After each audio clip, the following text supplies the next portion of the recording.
Sorry ভিডিওটা upload করতে অনেকটা লেট হয়ে গেল। আমি মানছি আমারই ভুল। কিন্তু তোমাদের সাথে শেয়ার করব না এটা কখনোই ভেবো না। তোমাদের সাথে এই স্পেশাল মোমেন্টগুলো শেয়ার করতে কিন্তু আমার ভীষণ ভালো লাগে।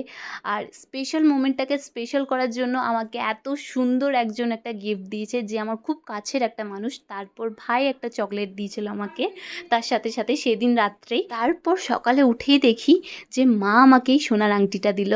মা বাবার তরফ থেকে ছিল এই সোনার আংটিটা। তারপর বন্ধু বান্ধবীরা মিলে এত কিছু প্ল্যান করেছে, কি বলবো তোমাদেরকে। দেখো আমাকে কতগুলো চকলেট, লেস, কেক এইগুলো দিয়েছে। আমি তো এগুলো পেয়েও ভীষণ খুশি। তারপর আমাদের দুজনের জন্য এটা অ্যারেঞ্জ করেছিল।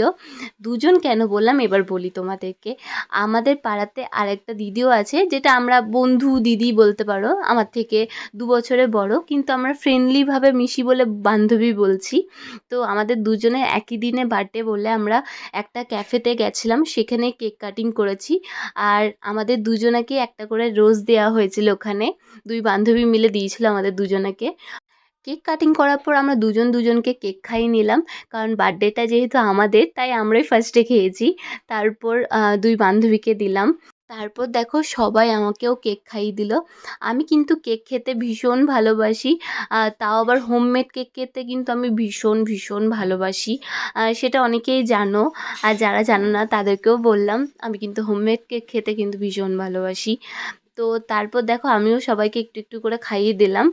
তারপর সবাই আমাকে জোর করছিল, যে বলছিল তুই তো ভীষণ কেক খেতে ভালোবাসিস, তাহলে তুই কেকটা খেয়ে নে পুরোটা। কিন্তু সত্যি কথা বলতে এত গরম ছিল সেদিন, কেকের ক্রিমটা কিন্তু একটু গলতে শুরু করেছিল। এত কিছু বলার মাঝে এটাই বলতে ভুলে গেলাম, যে কেকটা অ্যারেঞ্জ করেছিল তাকে থ্যাংক ইউ বলাই তো হলো না। তো থ্যাংক ইউ সো মাচ এত সুন্দর করে মিষ্টি একটা কেক বানিয়ে দেওয়ার জন্য। তো তারপর আমাদের খাবারও চলে আসে। এই ক্যাফেটাতে এলে আমি কিন্তু সবসময় ব্লু লেগুনস আর চিকেন স্যান্ডউইচই খাই। আমার কিন্তু এটা ভীষণ প্রিয় এই ক্যাফের। আর অন্যান্য খাবার কিন্তু আমি এখানে ট্রাই করলেও সেভাবে আমার ভালো লাগেনি বলে আমি এই দুটোই সবসময় খাই। তারপর একটু শপিং করতে চলে এলাম। বার্থডের দিন একটু শপিং না করলে কি ভালো লাগে। তারপর ট্রায়াল রুমেও চলে এলাম একটু ট্রায়াল করতে ড্রেসগুলো।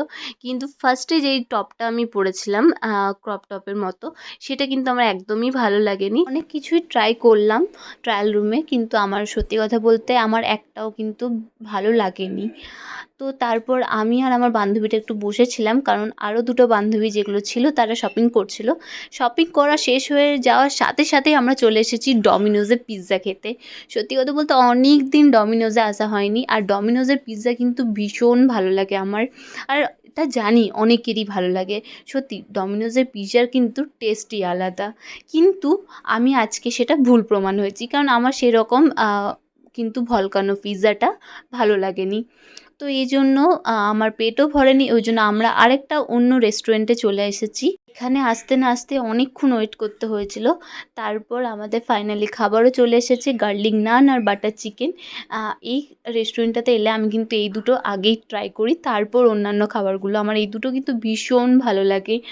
যারা বার্থডের দিন এত ভালো ভালো উইশ করেছো তাদের জন্য অনেক অনেক থ্যাংক ইউ। সত্যি কথা বলতে এত ভালোবাসা পেয়েছি তোমাদের কাছে কি বলবো। সত্যি তোমরা পাশে না থাকলে হয়তো এতটাও এগোতে পারতাম না।